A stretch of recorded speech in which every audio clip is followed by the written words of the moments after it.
Bom dia a todos. Meu nome é Douglas Neves Araújo e, juntamente com o Emanuel de Araújo Mota e o João Rodrigo Arnaud da Cruz, nós vamos discorrer um pouco sobre a estrutura e regulação tarifária do setor elétrico brasileiro. A motivação por trás desse tema se dá pela necessidade de compreensão de um assunto tão presente e de grande importância nos mais variados setores sociais. Afinal, entender o funcionamento da estrutura do setor elétrico é uma forma de aprimoramento econômico, assim como de contribuição social como consumidores de energia.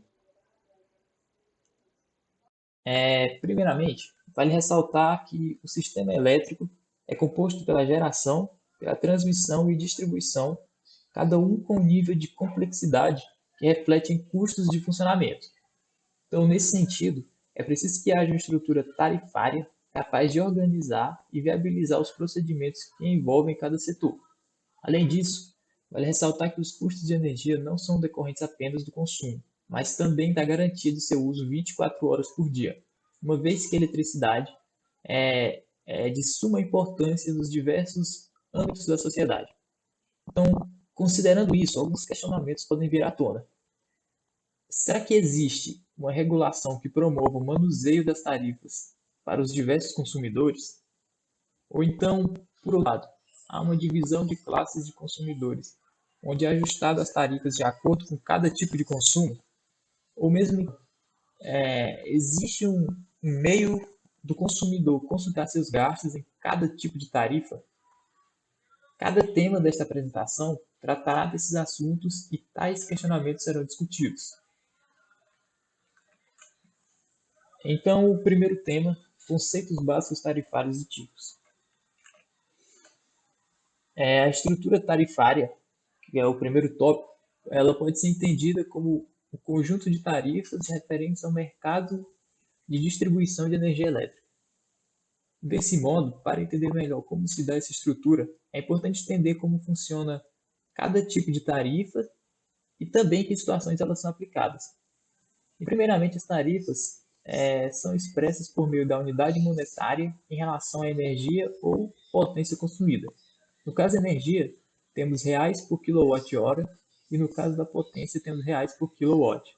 Em seguida, vale dizer que há diversos tipos de tarifas. Entre elas, tem-se os seguintes que são listados aqui: encargos, tributos e impostos, perdas, aquisição de energia e transporte de energia. Portanto, eu vou discorrer um pouco sobre cada um desses tipos que compõem a estrutura tarifária. Assim nós vamos poder entender de vez como se dá essa estrutura e como ela é organizada. Primeiro, os encargos. Os encargos são um tipo de tarifa constituída por lei e regida pela ANEEL, com a finalidade de suprir áreas específicas do setor elétrico. Dessa maneira, existem vários tipos de encargos, cada um com sua finalidade. No slide, temos alguns deles, por exemplo, o TFSEE, Taxa de Fiscalização de Serviços de Energia Elétrica. Esse órgão é responsável por suprir o funcionamento da ANEEL. Em seguida, o ONS, Operador Nacional do Sistema, que supre o funcionamento do próprio ONS. Eu não vou entrar em detalhes sobre esses dois, porque, como já foi visto anteriormente em teoria, nós sabemos que são dois órgãos responsáveis pela organização e estrutura do sistema elétrico e, portanto, nós, como consumidores, subsidiamos o seu funcionamento através dos encargos. Continuando para outros exemplos de encargos, temos o PID-EE, que significa Pesquisa, Desenvolvimento e Eficiência Energética. Ele tem o intuito de promover pesquisas científicas sobre o uso mais adequado de energia elétrica, assim como também o uso sustentável dos recursos naturais. O CDE, Conta de Desenvolvimento Energético, é responsável por promover o desenvolvimento de fontes alternativas e subsidiar as tarifas dos consumidores residenciais de baixa renda. O PROINFA, Programa de Incentivo às Fontes Alternativas, tem o intuito de subsidiar as fontes alternativas de energia que comumente elas são mais caras que as convencionais. O ESS, Encargos de Serviço do Sistema, tem a função de promover o funcionamento e estabilidade do sistema interligado nacional, outro órgão de grande importância do sistema elétrico brasileiro. O CFURH que significa compensação financeira pelo uso de recursos hídricos, tem a função de compensar financeiramente o uso de águas e terras usados para a geração de energia elétrica. Por sua vez, vamos analisar agora um outro tipo de tarifa, os tributos. Eles são formados pelo PIS, PASEP, COFINS e ICMS. O PIS, PASEP e COFINS são tributos pagos por empresas com fins e repasses para a Seguridade Social. Já o ICMS é um tipo de tributo pago por circulação de mercadorias. Nesse caso, temos a circulação de energia elétrica, que é transportada desde a geração até seu consumo pela população. Desse modo, o ICMS vale dizer que é o único que tem seu valor variando de estado para estado e corresponde a mais de 30% do valor total a ser pago no consumo de energia. Agora sobre as perdas, elas podem ser perdas técnicas ou perdas não técnicas. No caso das perdas técnicas, são as perdas inerentes a qualquer circuito elétrico. Se existe um fio condutor que conduz corrente elétrica, por consequência, parte dessa energia é dissipada em forma de calor para o ambiente. Nesse caso, como existe a necessidade de distribuir uma quantidade específica de energia para atender o consumo, é preciso então gerar um adicional que seja justamente a quantidade de energia a ser dissipada, fazendo com que a quantidade final a ser entregue seja de fato o valor estabelecido. Dessa forma, esse adicional também possui custos e esses custos são manifestados em formas de tarifas. Já no caso das perdas não técnicas, elas são as perdas decorrentes de furtos e falhas na medição. Nesse sentido, há áreas do Brasil com uma grande parcela de tarifas e perdas não técnicas. Isso significa que os consumidores regulares pagam uma parcela consumida pelos consumidores irregulares que obtiveram seu uso de energia através de práticas ilegais. Desse modo, a ANEEL possui métodos regulatórios e esses métodos visam reduzir esse tal problema. Como que se dá esse método? Por meio da implantação de um limite máximo a ser pago por tarifas e perdas não técnicas, que varia de acordo com região e distribuidora local. Assim sendo, geralmente, um limite maior para áreas de maior complexidade social. Outro tipo de tarifa, por sua vez, é a aquisição de energia. A aquisição de energia nada mais é que a compra de energia por meio de leilões regulares. As distribuidoras determinam uma quantidade que julgam suficiente para atender às necessidades dos consumidores e assim compram essa energia. O custo a ser pago pelo consumidor é a TE, tarifa de energia, mas vale ressaltar que tal tarifa não visa lucros. Então, como eu posso dizer, o valor gasto na compra é repassado para o consumidor sem aferir nenhuma margem adicional de lucro. Assim, há também a tarifa por transporte de energia. Ela pode ser TUSD, que significa tarifa de uso do sistema de distribuição, ou TUST, que é a tarifa de uso do sistema de transmissão.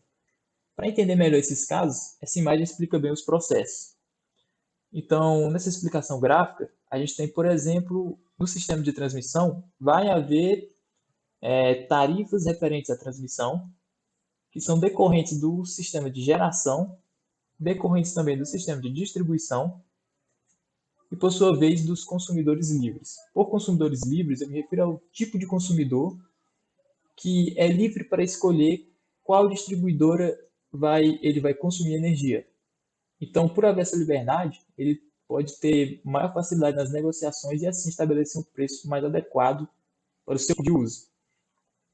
Continuando, a gente tem que na distribuição vai haver então uma tarifa de uso do sistema de distribuição, TUSD, que é proveniente dos consumidores livres também, e é proveniente de consumidores cativos. Os consumidores cativos são aqueles que só consomem energia a partir da distribuidora local. O melhor exemplo para entender quem eles são é simplesmente o consumidor residencial comum. E aí, por fim, nós temos um gráfico que organiza os custos pelos tipos de tarifas de 2018 a 2019.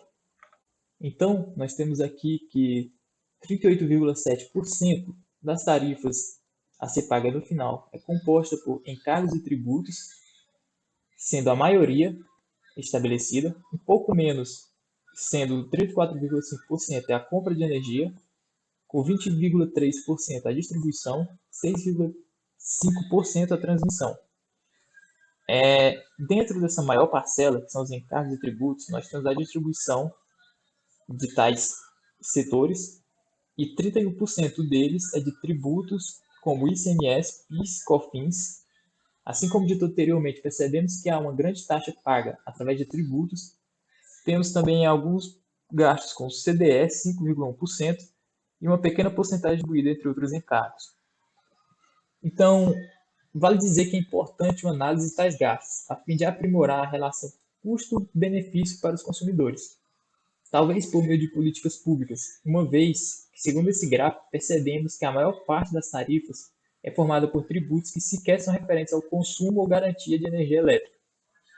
E aí, com um tipo de política que visaria a melhoria desse sistema, poderíamos ter, então, uma melhor relação para os diversos tipos de consumidores. Agora eu vou passar a fala para o Emanuel continuar o próximo tema da apresentação. Obrigado pela atenção. Olá, eu me chamo Nando Horas de Mota e vou apresentar um pouco sobre a regulação tarifária e bandeiras tarifárias. Bem, primeiro um pouco falando sobre as classes de consumidores. Existem duas classes de consumidores separadas em dois grupos, sendo o primeiro grupo A e o segundo grupo B. Esses grupos se diferenciam principalmente pela tarifa que são cobradas, sendo o grupo A pela tarifa binômia e o grupo B pela tarifa monômia. A tarifa binômia ela é dada a partir de dois fatores, né? A demanda e o consumo. Ou seja, tanto de energia que é demandada pela curva de demanda daquele grupo e o consumo que o próprio grupo consome ao longo do dia. Enquanto que o grupo B, com a tarifa monômia, só é cobrado a partir do consumo. A demanda, que é aquele que pode ser ofertado pela concessionária, né? Ela não é abordada. Aí, o grande grupo A são divididos em seis, a partir da potência da tensão do barlamento. No grupo A1 a gente tem tensões maiores que 250 kV, no A2 de 88 a 138 kV, no A3 109 kV, no A3A de 30 kV a 44 kV, no A4 2,3 kV até 25 kV e o AS é só para instalações subterrâneas. O grupo B tem uma separação mais simples, vista a versatilidade desse grupo. A gente tem o B1, que são instalações residenciais e tudo mais, B2, que são rurais, B3, que são outros tipos de consumidores, e B4 com iluminação pública.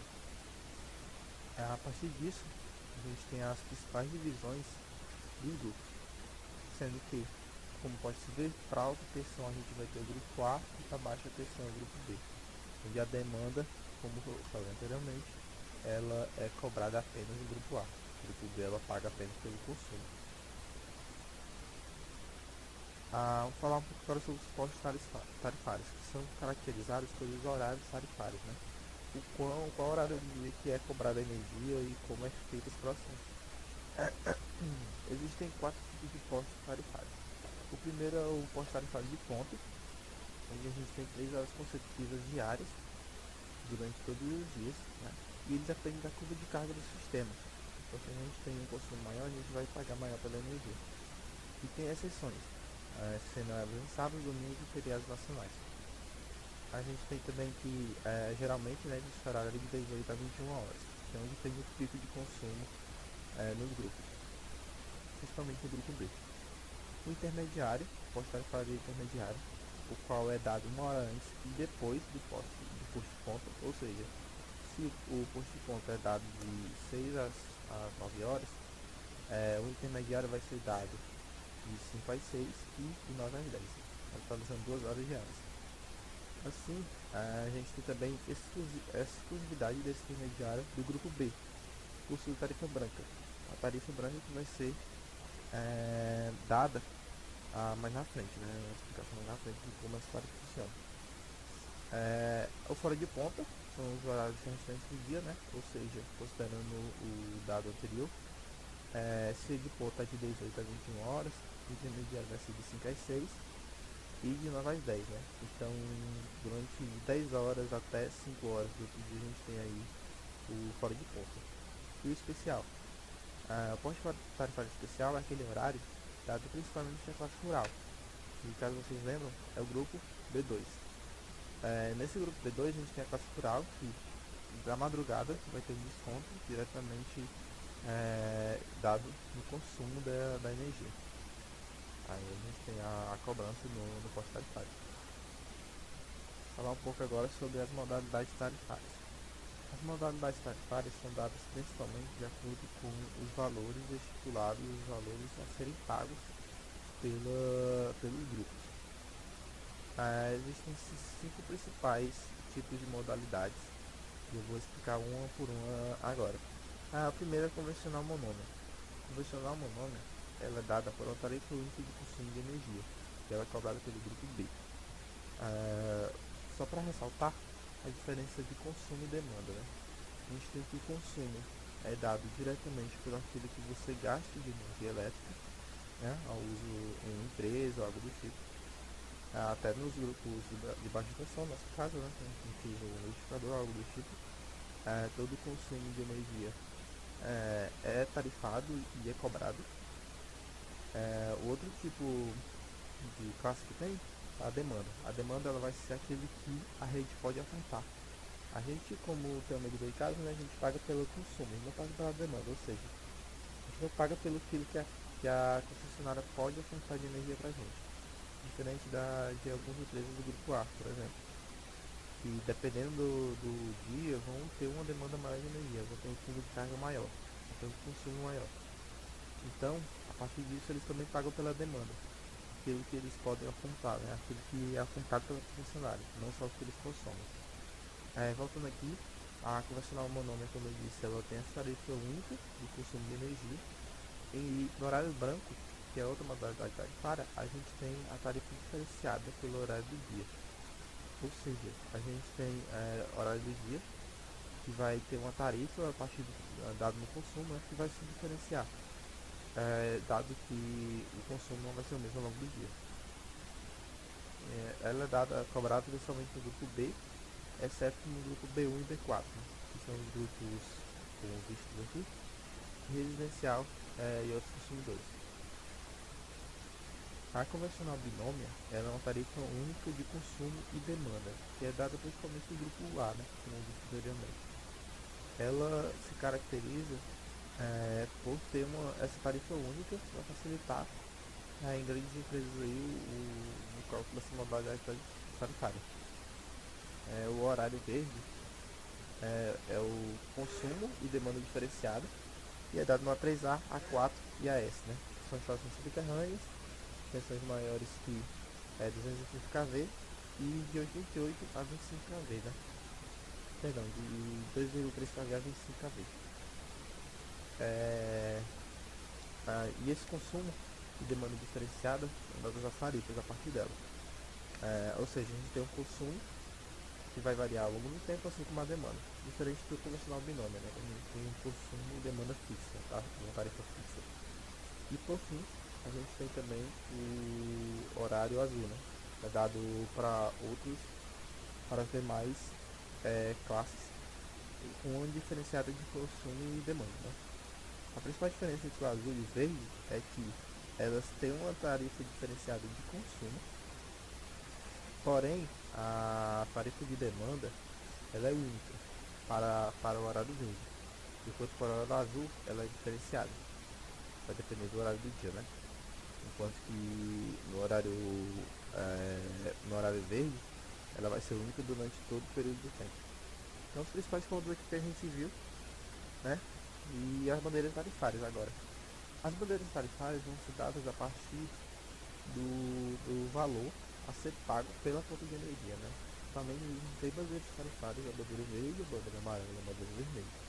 A bandeira verde é dada pelo baixo custo de geração, onde tem esse nível, né? Por conta de energia, significa que você está consumindo baixo e é o ideal, né? Não vai ter acréscimo na sua tarifa de energia. Esse valor corresponde a menor de R$ 200 por megawatt hora. E a amarela, ela vai ser o custo de geração aumentando, né? Então você já tem atenção no seu consumo de energia. E a partir dessa bandeira amarela, a gente tem um custo de geração aumentando de valores de 200 a 350 reais por megawatt-hora. E o acréscimo da tarifa já é 15 reais por megawatt-hora consumido. A vermelha, ela é dada por maior custo de geração. Então a gente tem dois tipos de acréscimos, né? A partir de um consumo maior que 350 reais por megawatt-hora. O acréscimo de 40 reais e o acréscimo de 60 reais. Sendo o acréscimo de 40 reais por megawatt-hora é chamado de bandeira vermelha 1 e o acréscimo de 60 chamado de bandeira vermelha 2. Aqui são os principais conceitos dos grupos tarifários, dos postos tarifários, das modalidades tarifárias e das bandeiras tarifárias, que vão ser dados mais na frente detalhadamente pelo Arnaud. Ele vai dar um exemplo mais factível de como é feita essa cobrança de energia elétrica no nosso país em uma conta residencial. Olá, meu nome é Arnaud. Eu vou apresentar sobre os relatórios e indicadores do sistema tarifário. Esses relatórios e indicadores eles estão disponíveis no gov.br, site do governo, Ministério de Minas e Energia, Agência Nacional de Energia Elétrica, e lá possui diversos painéis e planilhas, e eu vou citar algumas delas aqui. As unidades organizacionais envolvidas, ou seja, responsáveis por isso, são a Superintendência de Gestão Tarifária, SGT, e a Superintendência de Fiscalização Econômica e Financeira, SFF. Superintendência quer dizer que elas são responsáveis, são chefes e monitoram esse tipo de coisa. Primeiramente, existem as tarifas residenciais. Um dos relatórios são as componentes da tarifa residencial, e nele é apresentado o histórico das componentes da tarifa residencial, a tarifa de uso do sistema de distribuição, TUSD, TUSD, e a tarifa de energia, TE. Outro é Entenda Sua Conta. Esse relatório ele é interativo e vai permitir ao consumidor poder simular sua fatura, e nessa fatura vai mostrar a composição nos itens de custo, na geração, na transmissão, na distribuição e no encargo. Além disso, tem os índices de reajuste das tarifas residenciais. Nesse caso, é apresentado um histórico dos índices de reajuste tarifários dos consumidores residenciais B1 e o ranking das tarifas. Nesse ranking é apresentado os valores das tarifas vigentes, homologadas pela ANEEL, expressos na unidade de reais por quilowatt-hora. Não estão inclusos os tributos e outros elementos que fazem parte da conta de luz, como o ISMS, PIS, PASEP e COFINS, taxa de iluminação pública e adicionais da bandeira tarifária. Então, tudo isso não está incluso. Além da tarifa convencional, nesse ranking também é apresentado as tarifas da modalidade hora branca, né? Em que a tarifa ela tem um determinado valor de acordo com a hora que você está usando. Temos também a classificação tarifas, nesse caso temos a base de dados das tarifas das distribuidoras de energia elétrica. Esse relatório ele contém os dados da tarifa de uso do sistema de distribuição, TUSD, TUSD, e da tarifa de energia, TE, e seus componentes tarifários. Ou seja, ele é bem semelhante àquele primeiro que a gente viu, né? Componentes da tarifa residencial, mas aqui ele apresentava o histórico das componentes da tarifa residencial. Nesse caso aqui, a gente tem um relatório contendo os dados das tarifas. Temos também o acionamento das bandeiras tarifárias, que ocorreu durante o período de escassez de água. O Brasil, a principal fonte de energia vem de fontes hidráulicas, então sempre quando há escassez da fonte de energia que gera energia elétrica, né, que no caso é a hidráulica,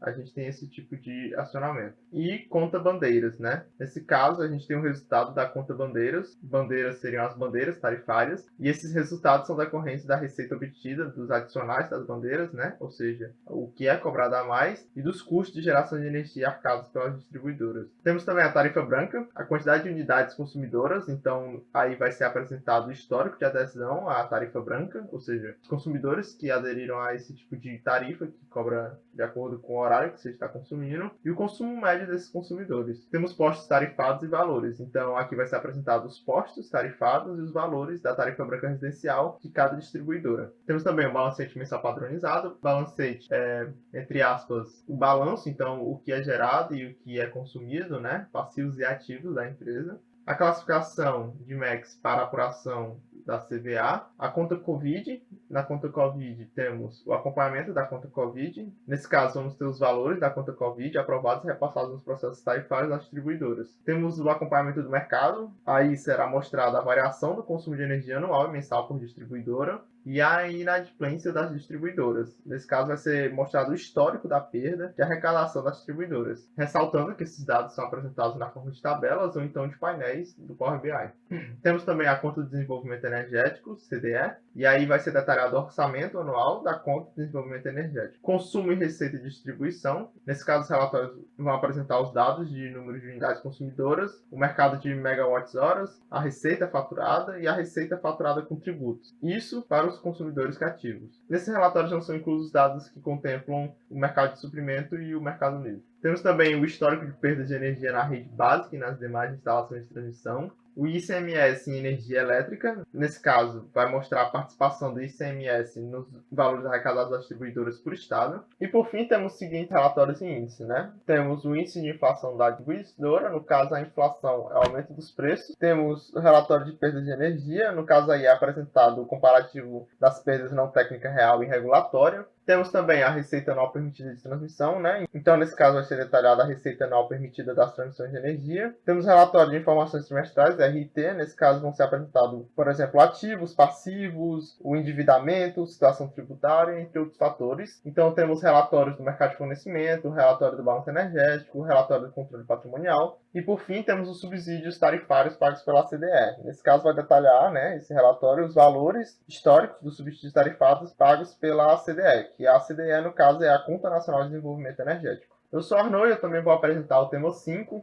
análise de uma conta de energia residencial. E bom, né? A tarifa de energia, né? Então também conhecido como conta de energia. A tarifa, né, é o valor pago, né, por quilowatt-horas, então é reais por quilowatt-horas, no nosso caso. E ela não contempla tributos e outros elementos que fazem parte da conta de luz, né? Então ICMS, PIS, COFINS, CIP, bandeiras tarifárias não estão inclusas nisso. E independente do grupo ou subgrupo de consumidor, todos os consumidores vão pagar tarifas em relação à geração, transporte de energia e tributos e encargos, né? Então a gente pode ver na imagem aí, né? A composição da tarifa é basicamente metade de tarifa de energia e a outra metade de tarifa de uso do sistema de distribuição. No caso, a tarifa de energia ela é relativa ao custo da energia consumida por quilowatt-horas, né? Então esse valor é estabelecido pela ANEEL de acordo com cada concessionária. Também pode ser incluso encargos, né? Como a gente viu. E já a TUSD, né? As tarifas de uso do sistema de distribuição, elas são referentes à estrutura da rede utilizada para levar a energia para o consumidor. Nela também pode ser incluso, então, encargos. Bom, a fatura de energia, né? A fatura de energia, como a gente pode ver aí embaixo, possui alguns dados que são comuns em todas elas, né? Então, primeiramente, tem os dados cadastrais. Então, a fatura de energia sempre vai conter, por exemplo, o nome, CPF ou então CNPJ, o endereço, tanto do consumidor, tanto da concessionária. Vamos ter também nas faturas os dados da unidade consumidora, né? Então vai ter a classificação do grupo tarifário, se é grupo A, se é grupo B e a subclasse, o tipo de ligação, então se é mono, bi ou trifásico, e os dados do medidor, né? Além disso, a gente vai possuir o período de consumo e as leituras, né? Então a data da leitura anterior, a leitura atual, os dados do medidor, as datas da leitura inicial e final. Temos também o histórico de consumo, então vai ser informado para o consumidor o histórico de consumo dos 12 ou 13 últimos meses. Isso daí é importante para quê? Para a gente ter um controle, né, do consumo. Então, a gente vê o comportamento do consumidor e identifica possíveis erros também. Então, por exemplo, se o consumo era tal, 100, por exemplo, e passa a ser 1000, existe algum problema, né? Pode estar tendo um gato, pode estar tendo algum fio que esteja danificado, um rato roeu, sei lá, ou então algum aparelho que esteja consumindo demais. E isso é interessante para o consumidor poder se prevenir de problemas. Pronto, existem também mensagens importantes, né? Então, nesse campo vai ser colocado, por exemplo, informações como reajuste, tarifas e descontos. Bom, outro ponto que vem é a unidade consumidora. Então, vai aparecer lá o número, o código que identifica o ponto de consumo junto à concessionária, a data de vencimento, então, quando é o limite do pagamento da conta, né, sem a cobrança de multas, o valor total a pagar, que é geralmente o que a gente olha quando recebe uma tarifa dessas. Então, lá pode estar embutido também cobranças autorizadas, né, pelo consumidor, como passamento de dívidas, ou então doações. Tem os itens faturados também, então aí vai ser descrito todos os itens, como, por exemplo, a energia ativa, reativa, demanda, os impostos, taxas, enfim, tudo isso autorizado pelo consumidor. Além disso, podem ter outras cobranças, por exemplo, multas, juros, atualização monetária, tarifas, custeio de iluminação pública. Tem também as componentes da tarifa, então vai mostrar, por exemplo, o valor real, né, que é pago pela geração, pela transmissão, pelo serviço de distribuição, os encargos setoriais e os tributos. E tem os tributos, né, então todos os tributos têm que ter seus valores apresentados, então ICMS, PIS e COFINS vão ser cobrados e vão aparecer na sua conta, né. Além disso, podem ter outros impostos embutidos, né, mas é obrigatório ser apresentado o valor desse imposto. E a vista de débito, né, então se você tem um débito com a concessionária, né, ele vai avisar sobre o corte de energia por causa da falta do pagamento da fatura. E por fim, a gente tem indicadores de qualidade, né? Ou então de continuidade. Nesse caso, algumas faturas elas apresentam dados, né, relacionados à qualidade do fornecimento. Então, por exemplo, se sua energia cai, qual a frequência que cai, quanto tempo demora para voltar. Então, por exemplo, alguns desses dados são o DSC, né, que é a duração equivalente de interrupção por unidade consumidora, e o FSC, que é a frequência equivalente de interrupção por unidade consumidora. Bom, o grupo B tem subclasse, né? Então, B1, B2, B3, B4. Tem as modalidades monômio, tarifa branca, tarifa especial e tarifa social. E o custo por unidade, que é cobrado de todo consumidor, né? E ele é uma taxa mínima e é referente ao custo por unidade do sistema. Então, mesmo que você não consuma nada no mês, né? Vamos dizer assim, você terá essa cobrança. Bom, esses são alguns dados sobre o grupo B. Temos também o grupo A. No caso, o grupo B era referente a baixa tensão, então são consumidores de baixa tensão, e o grupo A